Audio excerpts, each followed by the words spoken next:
I'm quite honest. I think the players like honesty. It was not like the Mourinho. I like to explain why. I don't say to you, no, do it and shut up. Like do it. No. I'm not that type of coach. And whatever decision you make, the most important is the outcome. And if you don't convince the players are going to say, no, I don't like it. So believe, that's the word.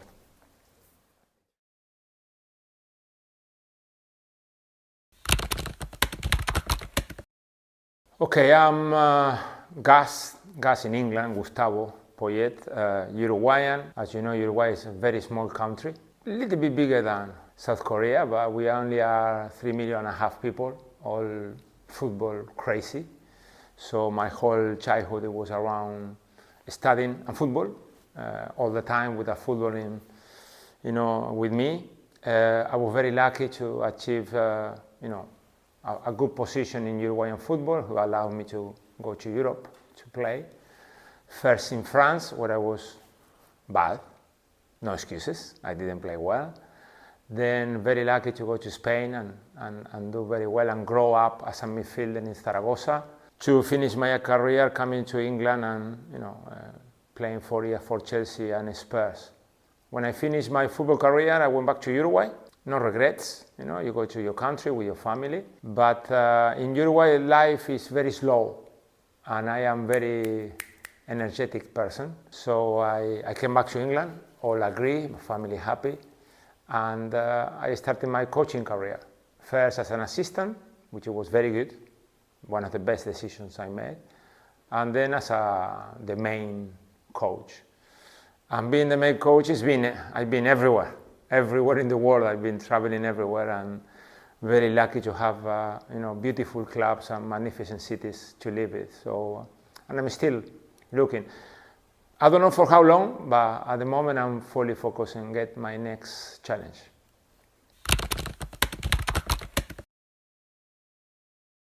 I think first you need to have a good feeling that you can, for example, very simple things, being able to stand in front of 25, 30 people, football players, that they're looking at you and they're looking for answers and for, commitment and certain things. It's not easy.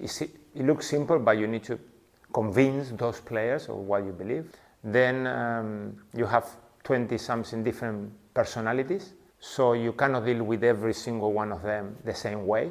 That's one of the biggest lies in football, when they say, oh, he's a good coach, he treats everybody the same. It's not possible. You cannot treat everybody the same because they are all different. And then to have the outcome that what you're trying to achieve when you sit down and watch the game, the team is playing the way that you want to play.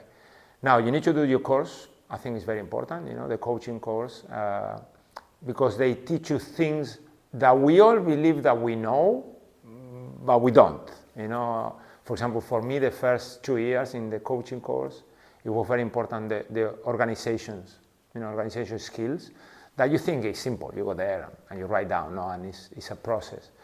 How to make a report, something that the club asks you. The relationships, media, how to deal with the media.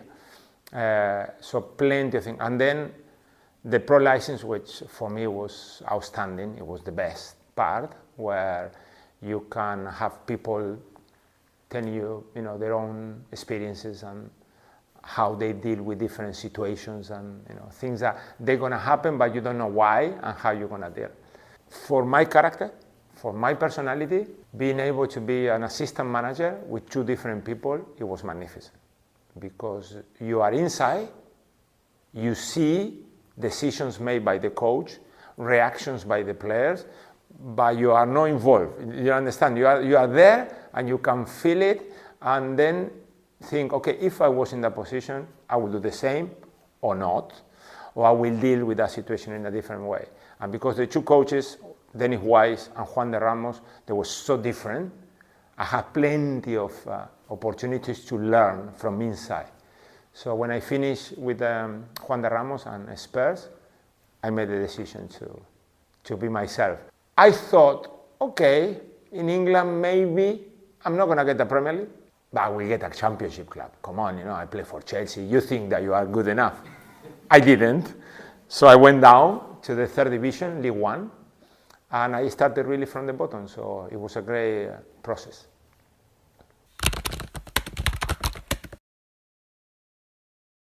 Well, there is always someone relating, when it's sports. For example, in Uruguay, before I decided to be a coach, I had a role in Uruguayan young football organization where I was close to a psychologist because we were traveling the country, and it was this mix of young players playing football and enjoying, but also the mental side of the pressure, because in Uruguay, when you are 6 years old, the only thing you learn from your family, you have to win.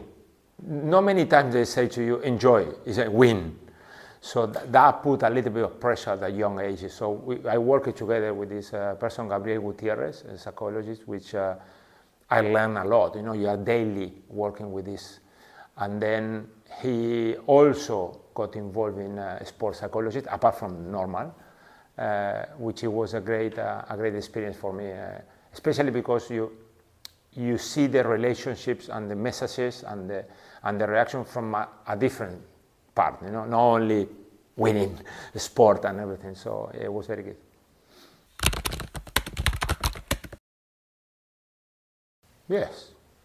Yes, but they need to. I think apart from learning and knowing the sport, whatever the sport is, I think it's important that they get somehow involved with someone who had the experiences in the sport and it can transmit that. There is many examples of very young coaches that they didn't play, for example, football at the biggest level, and they become really big coaches. But I think it's important to, we say in Spanish, and sometimes it's difficult to translate, but the smell of the dressing room. The dressing room is a sacred place. In the dressing room, you don't imagine the quantity of things that happen in the dressing room.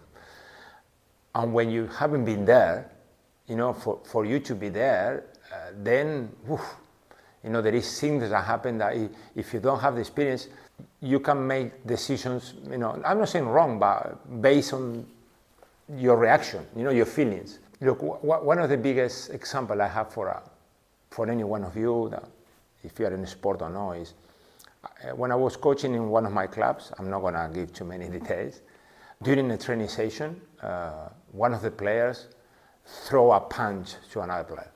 If he catch it, the other one is knocked down. There is no book. There is no learning process that tell you how to deal with that situation. You can stop the training and send the player in. Okay. You can stop the session and bring it together and make a peace. Okay.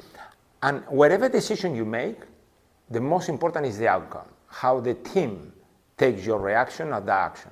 And I promise you, there is in certain situations that you can do one thing and it's right, and then you do the opposite, and in another situation, and it's right as well. Because depending on the player's characteristics, depending on which player done it, why, it was something that was coming before. So all those things is you with your experiences and how you react to that. And that you cannot learn it. It's not maths, 2 + 2 = 4, no. So, and then if you are good, the outcome is very good, and it makes the team better. And if you make the wrong decision there, maybe after that you have problems, because everything is coming after. So the smell of those situations is very important, I think.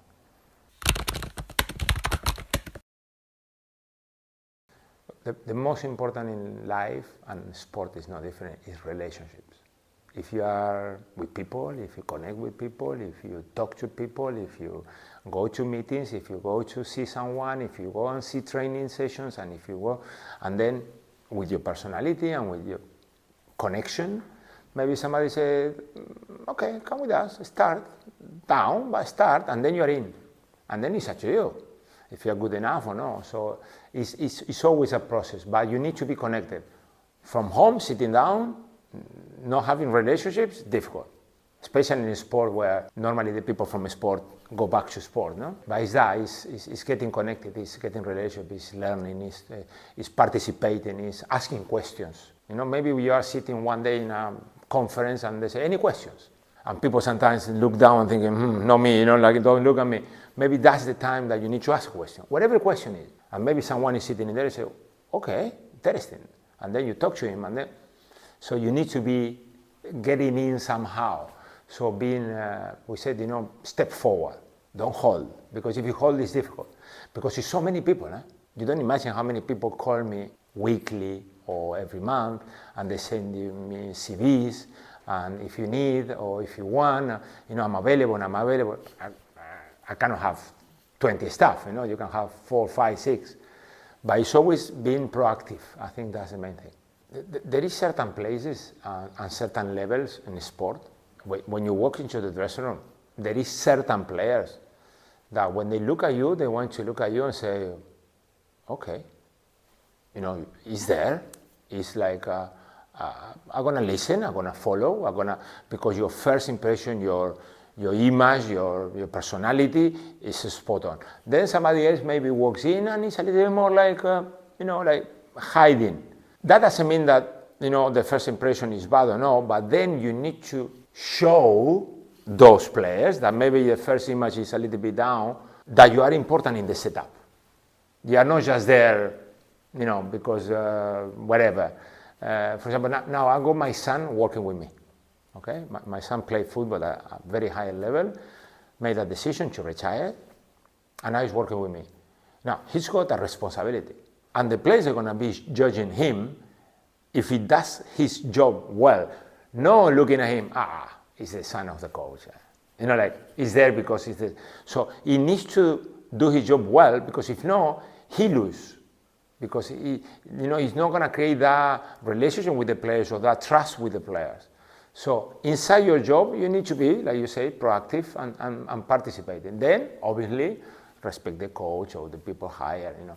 But I think the main is, I will go from participating to responsibilities. Even with the players, me, I give the players the basic responsibilities. It's not like you go on the pitch and I do whatever I like. No. A goalkeeper, I always say the same, goalkeeper. Why needs to go the goalkeeper? Needs to do the goalkeeper, responsibility, save. If he doesn't save one, we're gonna lose the game. Try at least, no? Or catch it, or coming for crosses, and then playing, and then deliveries, and blah, blah, blah. But if he doesn't have any responsibility, then he cannot play as a goalkeeper, because we're gonna lose. So, same in the job, you know, do your responsibilities well, and then whatever extra that you can do, you're gonna get better, for sure. I got no doubt.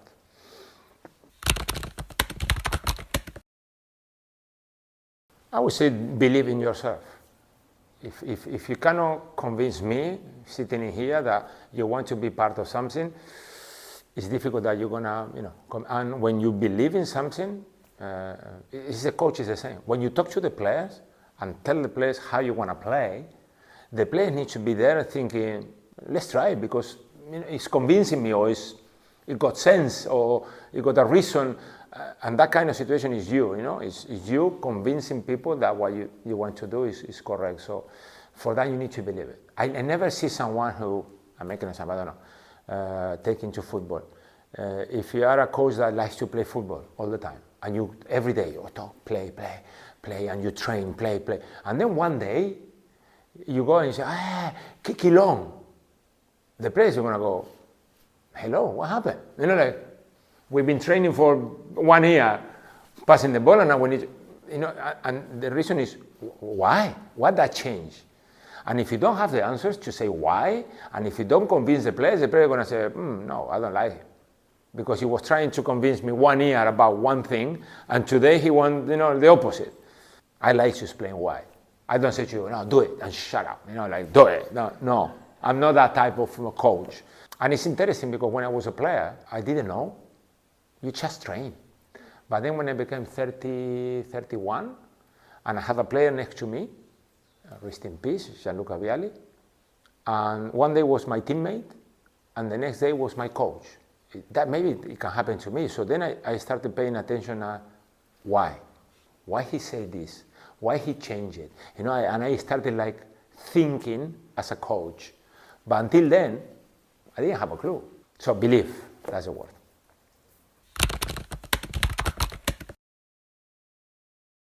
I'm quite honest. I think the players like honesty. I wanted my coaches to be honest with me, you know, give me false explanations or whatever, honest. Now, honest doesn't mean hurting people. Let's not go to the extreme, meaning if you have a player that for whatever reason he cannot play because it's not good enough, and you need to explain why maybe he's not playing, but you cannot tell him face to face, you know, like you're bad, you're terrible, you know, that hurts. But honest means when you explain something, you are honest. You are not lying, you are not trying to make it up, it's an honest situation. I think the players, they embrace honesty, you know, because they are not used in this new world that we learn. You're young, but now you need to be careful what you say, you need to be careful what you do, you need to be careful how you move, what you drink, whatever. The players, when they get this honesty, they like it. Then clear. I want to do this and I want to do this because of this reason, and be clear. And when you convince the players that that's the way, I think it works. That's why is some coaches that in certain clubs, they do very well, but then they go to another and maybe they don't do that very well. Because the players, they go convincing a different way, or because the results in the first games, they were different. And the players, they look at that, you know, like it's coming, changing things. Does it work? And they start, So if it doesn't work quick, they start having doubts. And when they have doubts, you got a problem. I'm quite open, but the main characteristics of me as a coach is I separate the professional from the person. And I'm telling you, there is two completely different things. Professional. If we start training at 10:30, I'm the coach, I'm in charge. You are the player, you listen and you train. I'm, let's say, the boss. Now, in the afternoon, I see a player in town, I'm not the coach anymore. I'm Gus Poyet and he's whatever.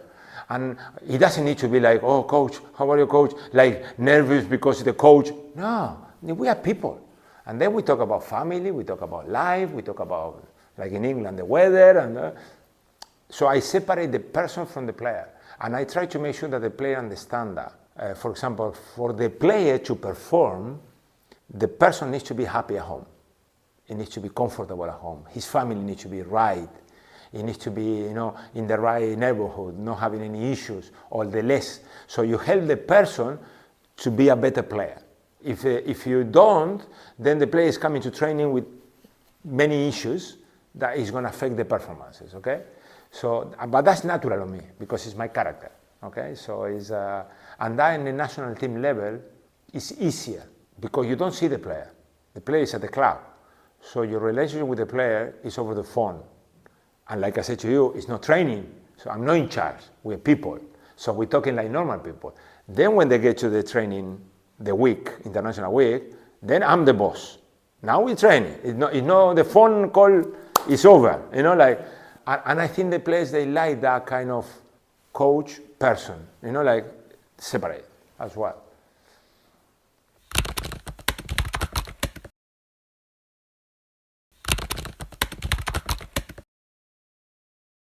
Nowadays, you know, in certain moments, the teams, they travel a lot, okay? So sometimes you go to play somewhere where there is some players that they are from there and they want to stay. I never like it that you travel 18 players and you come back with 3. On the bus, on the plane, or wherever, on the train. Because it looks like they were more thinking about staying over than playing the game. So it was one, so I had a good understanding with the players and with the captains, and we made a decision. We said, okay, we go this place, 5, 6 max can stay, not 10, not 15. Because if not, imagine if you go by plane. I mean, the plane is going back with 10 people, you know, it's like even too expensive. And we were managing very well that situation, never a problem. Until one day that 12 players, they want to stay over. And I was quite upset because we had a deal, you know, like, funny enough, in that situation, At that moment in the club, I cannot tell you too much, but at that moment in the club, we were not in a very good position on the table. So my reaction was, do you want to stay? Win a football game, like upset. We won 0-4. So I was looking at it, I'm thinking, so that's the deal. I need to let you stay over for us to win a football game. And they stay over, 12 players. So we went back with half of the plane empty. But it was it was not like the Mourinho. It was more a reaction, on the training pitch. Okay, win a football game, mad.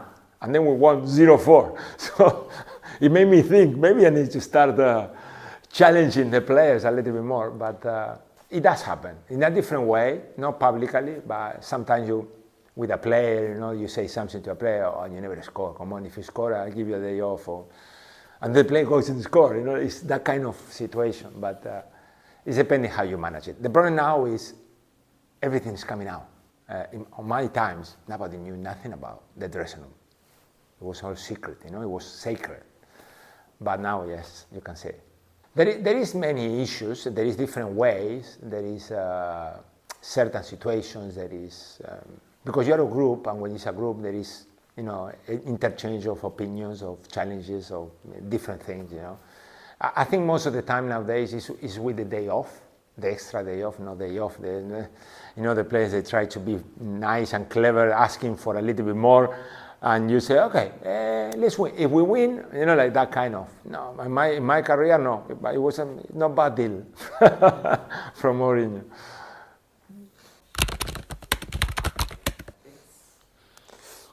I try. Look, my father, who passed away, he was a big basketball player in Uruguay. He was the captain of the national team. He played 2 Olympic games, 5 or 6 World Cups. So it was big in basketball. That's why I like it. When I was little, I was playing basketball. And there is a position in certain moments of basketball in defending that is 99.9 similar to football if you apply. I don't know if you play basketball, but there is a basket. It should be behind you. If it's in front of you and you're defending looking at the basket, something's wrong, okay? There is a ball who you're playing with, and there is a opposition. And if your position is the basket is behind, you can see the opposition and you can see the ball. Okay, the distance depends on your ability, how quick you are, no? You are not bad, okay? Now, if you don't see the opposition and you see the ball, it can take advantage. It can run anywhere because you don't know where it is. If you're facing your basket, something is not right because you should be defending. Well, football is similar. When the ball goes wide, if the goal is behind you and your player is no goal side opposite, and you can see the ball and the player, again, the distance depending on your ability, you're in a good position to defend. As soon as you close your body and you don't see the player, now it depends on the ball. If the ball comes to me, I head it away. But if it goes over, it's score. So that position is pretty similar, okay? There is certain covers in basketball, in rugby, that if you do similar in football, when you cover someone, the angle, the position, there is things that you can use. Now, the problem is that people take it like you train in basketball to play football. No, we are not. We don't go to a basketball court to play. It's just to show that there is similarities in certain sports. And from the individual sports, even if football is no, I think you can take the mental side. You're playing tennis. You're alone. Nobody can help you. It's you and the opposition. And if you are not strong enough, and if you are not... look, one of the biggest things in tennis, you make a mistake. Gone. You cannot keep thinking about the mistake. And that happens in football. You're a striker, it's coming the ball, you miss a goal.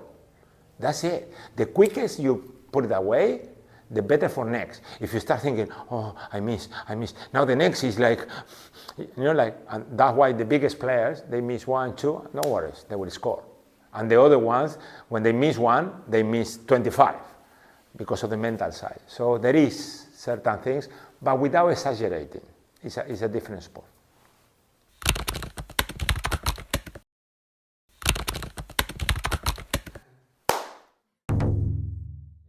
I did analyze the South Korean national team a few months ago, I would say then without the ball, maybe we have a different kind of issue. Yeah, it's terrible. Put a good pitch. Look at the place we go. If it's a good pitch, we're going to win. There is a possibility of working South Korea football. I will embrace it with any doubt.